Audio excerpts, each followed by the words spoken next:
guys, and welcome to another episode of News from the Noose. Didn't get one out last week, just a lot of stuff going on. I gave it a little extra video where we opened the pack of cards, that was fun. But we're back this week. Changing up the format a little bit, thanks to a YouTube comment section suggestion. I was told that it would be pretty cool if we put the trivia question at the beginning of the episode and then the answer at the end, as opposed to just giving you a trivia fact at the end. So we're going to do that now. So my question for the day is, what name did Jason originally have in the original Friday the 13th script?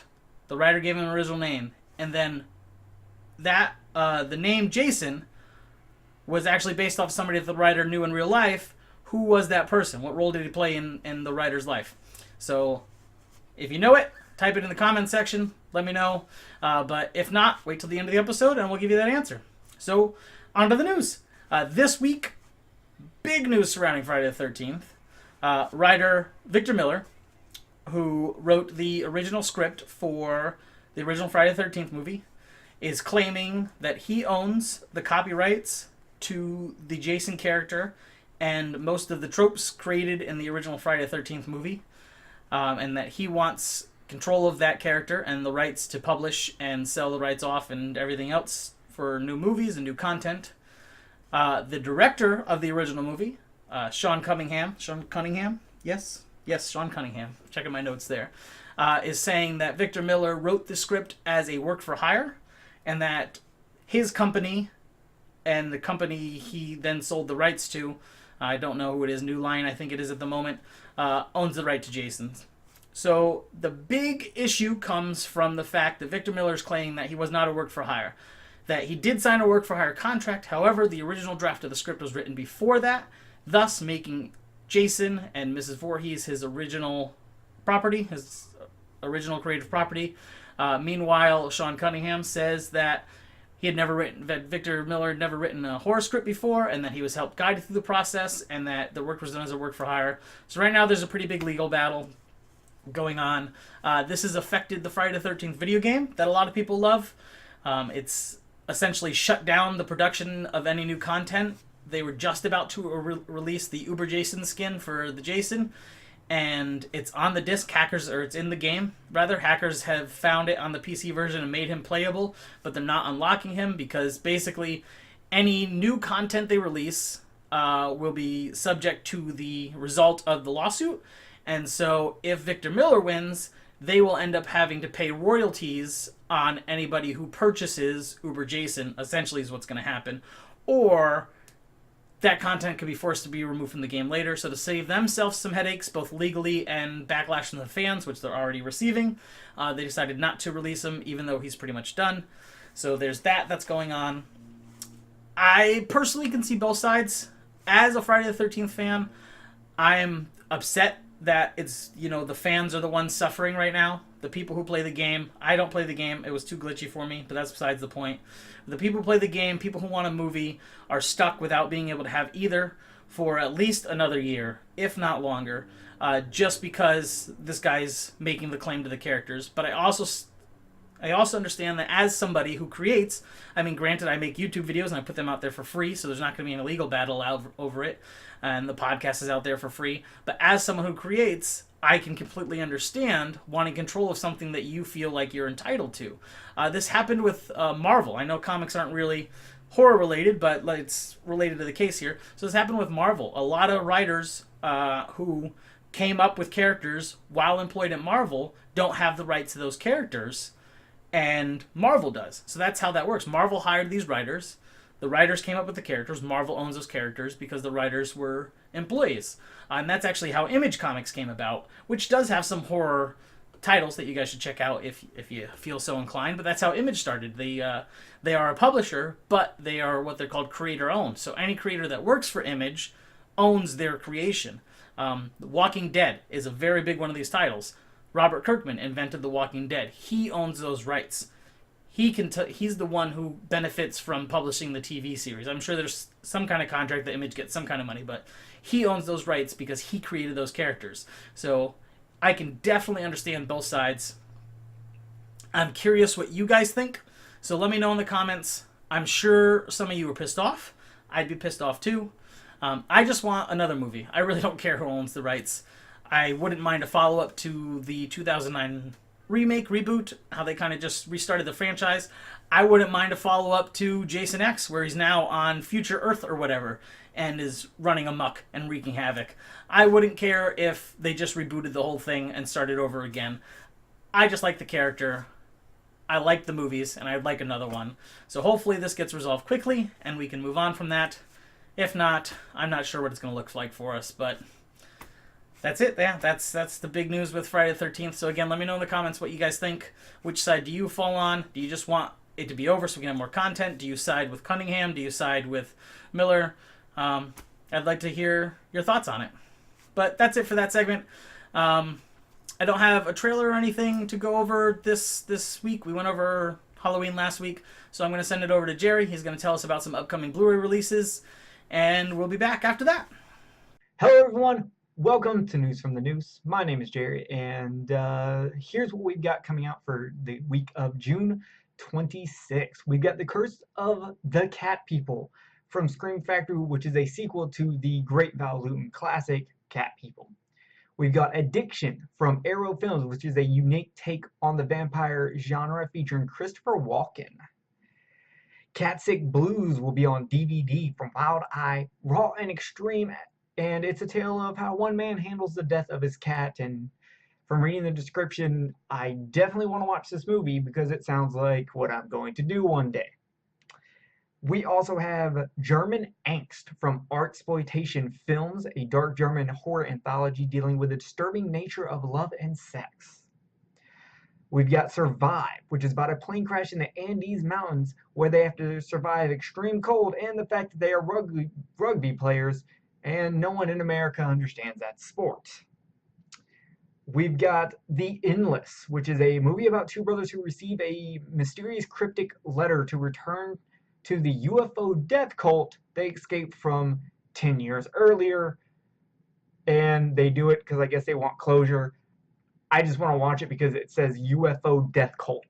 That sounds right up my alley. Those are your releases. As for some future releases that got announced, Blue Underground is working on a 4K restoration of Maniac from a previously lost 16mm negative.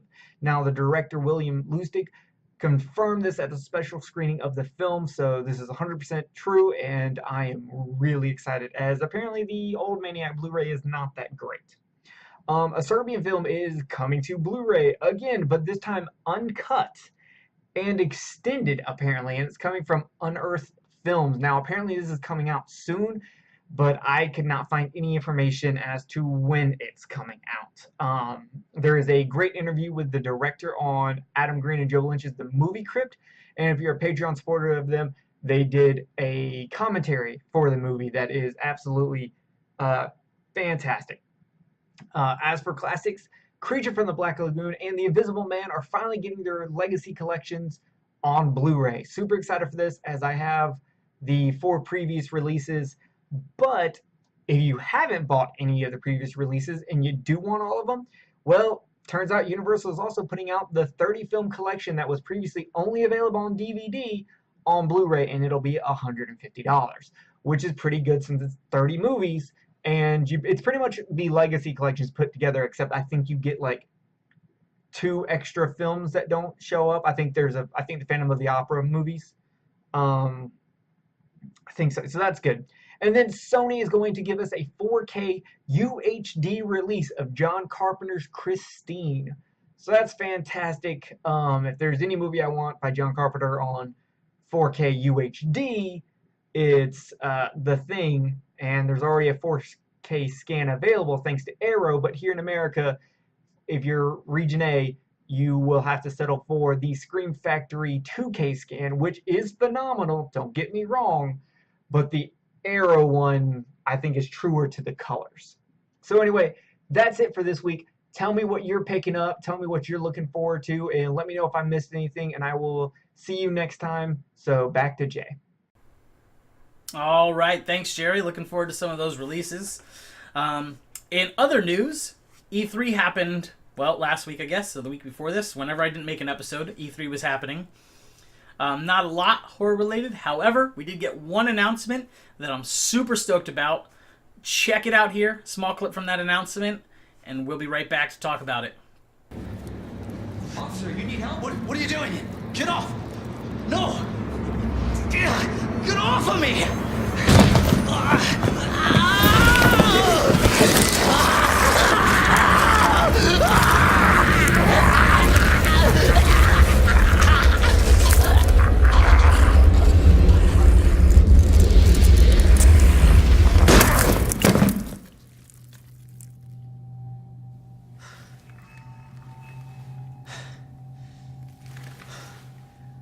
Jesus Christ.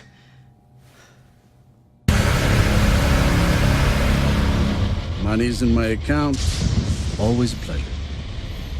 Attention, all citizens. Due to the citywide outbreak. And don't make my mistake. If you see one of those things, uniform or not, you do not hesitate. Whatever it takes to save this city. Surprised you made it this far. Need info on my extraction. Survival's your responsibility. God damn it.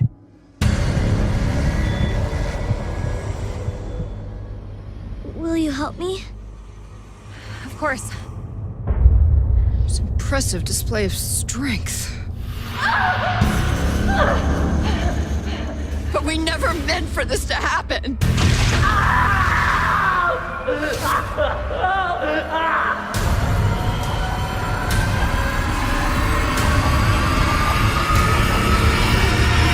It's coming. It's coming back!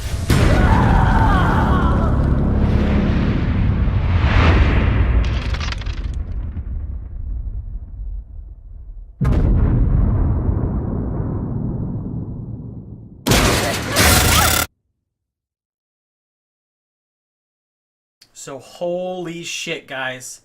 I don't know about you, but I'm fucking pumped. Resident Evil 2 is one of my favorite Resident Evil games. It's one of the best Resident Evil games. And this is a complete remake. It's not a remaster, which I think we already have in Resident Evil 2 HD. This is a complete remake from the ground up. I'll have some... Actually, you know what I'm going to do? I'm going to have some gameplay right here. I keep forgetting I'm reversed. I'm have some gameplay playing right here. But it looks phenomenal. I'm so excited. I have a couple of apprehensions about it, though. One, Capcom still owns the rights to Resident Evil. Well, they invented it, so of course they still own the rights. And as of late, Capcom's business practices have not been the best. They are known for a lot of DLC. They are known for a lot of unfinished stuff coming out. Street Fighter V launched without a fucking arcade mode. Something that's been a staple of the series for the past 30 years. I think we're up to the 30-year anniversary at this point. They're known for releasing broken games. Again, Street Fighter. The Street Fighter collection came out, and it's glitchy as hell. So I'm very apprehensive. I don't want there to be chapters as far as purchasable things. I really hope it doesn't launch and you can play the Leon campaign, but then the Claire campaign is DLC. I just want a complete Resident Evil 2 experience remade. I understand. I don't care if they change the story a little bit. I don't care if they add extra things that aren't in it. I don't care if they change some of the puzzles. I don't care if they change some of the enemies. I know they're going to change the controls. They're going to be closer to Resident Evil 4, which is phenomenal, because you don't have to stop and point and all that other shit and have the tank-like controls. But I'm hoping Capcom does this right. And I hope that it sells really well, so that it shows Capcom that Resident Evil 7, which sold really well, and this Resident Evil are the style that we want. We want scary. In my opinion, Resident Evil 5 and Resident Evil 6 were both very action-oriented. Only Leon's campaign in 6 felt like a Resident Evil game, and even then it was a little eh. But they felt more like action games, like Gears of War, almost. And I don't like that. I did not like that, and I was very disappointed that it wasn't more horror-oriented. So I'm hoping that with the success of 7 that's already been proven, and the potential success of the Resident Evil 2 remake, that we get more scary Resident Evils. And when Resident Evil 8 eventually happens, that it is geared towards the scary and the tenseness that the series is known for, and not the action that they seem to do for 5 and 6, which I just could not get behind. So let me know what you guys think. Does the game look good to you? Are you excited for it? Are you going to pre-order it? Do you even care about Resident Evil? So let me know what you guys think in the comments. I'd love to know. So that's basically it for news. I do have an opinion piece. So over the course of between the last 2 episodes, I went and saw Hereditary. Now, as I thought it would, it kind of falls into the group of movies such as The Witch, The Babadook, It Follows, where people either really, really love them or really, really hate them. And of course, this is just majority. This isn't everybody. If you don't fit this, please don't take it personal. It's just what I see interacting with horror fans on a regular basis. People either really love those movies or they really hate them. Those movies also tend to be light in action and jump scares and heavy in story and character. So, that said, I did not like any of those 3 movies that I listed. I did not like The Witch. I didn't like Babadook. I found Babadook to be pretty annoying. I found Witch to be a little bit boring, and the accent's hard to understand at times. You can actually check out the podcast, one of our early episodes. We have a great discussion about that. And I found It Follows just to be too It was just, I just couldn't get into it. I loved Hereditary. So, I'm going to try and do this spoiler-free, but I just kind of want to have a discussion about these types of horror movies because I see a lot of fans, a lot of horror fans who say they aren't horror simply because there isn't a jump scare or something gory or demonic or there's not a high body count. And at least I assume, again, if this doesn't apply to you and you just simply didn't like the movie, that's fine. You don't have to like the movie. What I want to talk about is I really think it would be beneficial to a lot of people that if a couple things happen. On the fan side, I'd really like to see people researching, checking out reviews, spoiler-free reviews from people who they trust, who they have similar taste in. I knew because the production company was A24 that this movie was going to be more character and story driven. It's almost like watching a family drama with some horror elements through in there. But it's also the kind of movie where the horror side of it comes from the unknown. You don't know what's happening the entire time. You don't know why it's happening. You have little bits and pieces here and there, and then you have a fucking smack-in-the-face ending. And I dug that. It was all the stuff that was going on really hit home for me for a few personal reasons, and I was emotionally fucked up for a whole day after that. I haven't had a movie do that to me in a long time. If you listen to the podcast, we did an episode on Cannibal. That one was kind of like fucked up and had me a little on edge, but this one really fucked me up emotionally. And it's not because it was gory and scary. It's because it was tense. The drama was really well acted, in my opinion. Some people have a problem with the way one of the characters acts and reacts to things, but I thought it was very realistic for the situation he was in. And I've heard people react the way he reacts to situations in general, obviously not supernatural ones. And so I thought the acting was spot on, personally. But I see a lot of people react and say it's not horror because of these reasons. I said it wasn't scary, it was boring, I thought so-and-so was funny, even though there's nothing funny in the movie. It's not tongue-in-cheek. I love dark humor. In Feast 2, a guy throws a baby into the air and sacrifices it to monsters. I thought that was fucking hilarious. I'm all about dark humor, but this, when it's presented that way, this doesn't have any humor in it, so I think laughing at it shows a lack of empathy for the characters. But of course, if you find the movie boring, it's hard to be empathetic because you're not really invested. I understand. However, do your research. So as the fans, I ask you to do your research. Look at reviews from people you trust, spoiler-free, hopefully, and just kind of have an open mind. I know it's hard. It's a kind of against human behavior to go into a movie without any expectations. But if you can do that, if you can go into a movie and say, I'm not going to hold this to any pre-existing standards besides technical ones, then you might be able to enjoy the movie more. What can help this, and I highly doubt anybody on that and on the studio's end is going to see this, but what can help this is from the studios to stop putting things like scariest movie in ages, best movie since the whatever in their advertisements. It hypes people up too much. If it does its job, it gets people in the seats, but then they hate it and they're not going to watch movies that do that. It's not responsible marketing, in my opinion. The way I see it, the way I see the series of events goes, So critics in general dislike horror. You can't put a slasher in front of a standard critic and have them go, oh my god, that movie was so good. Because let's be honest, guys, horror movies are not really known for their great acting. And that's okay. I don't watch Friday the 13th because it has amazing Oscar-winning performances. I watch it because a bunch of teenagers get chopped up. That's where the entertainment value. Each genre of movie, even each subgenre within the horror, has a different reason to gain entertainment from it. Slashers are not because of crazy good acting. A movie like Hereditary, really good acting because it's so character-driven, is necessary. Not so much in slashers. So you put a movie like Friday the 13th in front of a critic, they're going to call it boring. It's not going to be scary because the plot is mostly predictable, which I agree they are. And just watching people get killed just doesn't do it for the average viewer, and that's what critics are. Critics are the average viewer. So you put a movie like Hereditary, which is labeled as horror, in front of them. They watch it. They're blown away because it's character and story driven, and the acting performances are actually really good, and it has slightly or a lot less visual impact than a standard horror movie like A Conjuring or Insidious, which, again, standard horror fans love. So, critic sees it. Critic goes, holy shit, scariest movie in years, despite not having really liked things like Conjuring and Insidious. I thought Conjuring was pretty creepy, the original one. But that's what happens when the critic says that. The movie production studio sees the critic review. They take that and throw it on all their advertising after it's done with the film festival circuit.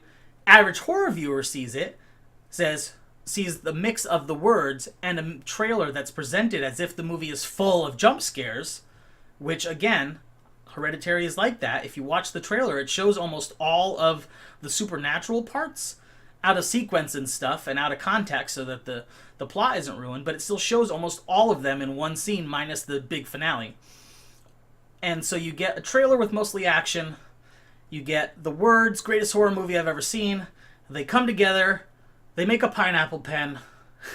Just kidding. They make a terrible advertisement that the average person who sees it and goes, holy shit, I really like to be scared. I'm going to go watch the scariest movie ever made. Then they go in with their expectations super high. They see the movie and they are pissed off because it is not the scariest movie they've ever seen. And I don't know why, am very good at ignoring stuff like that and not having any preconceived expectations when I go see a movie. And so I'm usually able to watch it with a very open mind. Like I said, Hereditary really fucked me up emotionally. It wasn't visually disturbing. The story, even with all the supernatural stuff removed, really hit home on some things that bother me in my own personal life. And so it hit me hard. So I came out loving the movie.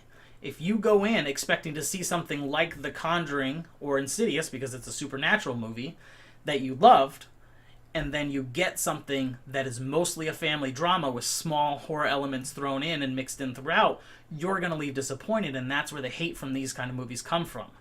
But if someone goes in expecting a horror or a family drama mixed with horror, then they might be like, oh, that was really good for a family drama mixed with horror. But if not, then again, they're going to be disappointed.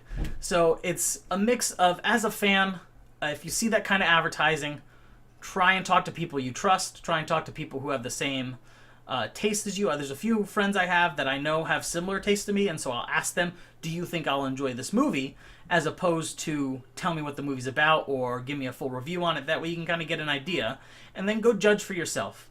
I see it all the time where people are like, this movie sucks, and someone else will inevitably reply, great, I'll skip it then. That's not how it should be. You should go see for yourself, but you need to know if you even have a chance of enjoying it first before you bother to do that. So that's my opinion piece for this episode. I know it was a little long. Let me know what you guys think in the comments. I'd really love to know, did you see Hereditary? Did you like it? Did you like any of the other movies that are like Hereditary? Mother, It Follows, The Babadook, The Witch. Let me know if you're into those kind of movies. Let me know if you feel like the advertising is a misstep on the production company's fault. Do you feel like saying things like the greatest horror ever made, scariest movie in years, is really bad and detrimental to the viewing experience? Because I feel it is. and let me know if you're like me and you can just completely go in with an open mind and no hype at all. But that is it. That is the episode for today. So now that we're at the end, I can give you the answer to today's trivia question. I asked, what was Jason's original name in the original script for the Friday the 13th movie? And when his name was switched to Jason, who in the writer's life was Jason's name taken from? So the answer is Josh. His original name was going to be Josh, but it was determined that Josh sounded way too kind, and so he took that name. He took the name out. He didn't like the name Josh anymore because they thought it was too kind, and they switched it to Jason. Jason is the name of someone who bullied Victor Miller in school, and so he took the name Jason, and it sounds a little bit more menacing. Jason happens to be my full name, and I don't feel like I'm all that menacing. So maybe it was just a bad experience. All Jasons matter. Hashtag. But that's it, guys. Thanks for watching. Let me know what you think about having the trivia question at the beginning and the answer at the end. I actually kind of like it. I think I'll continue to do that for a little while. Let me know what you thought about any of these topics. Let me know what you guys want to see next. And hopefully I'll be back in another week with a new episode for you guys. Thanks. I love you guys, and I'll talk to you again soon.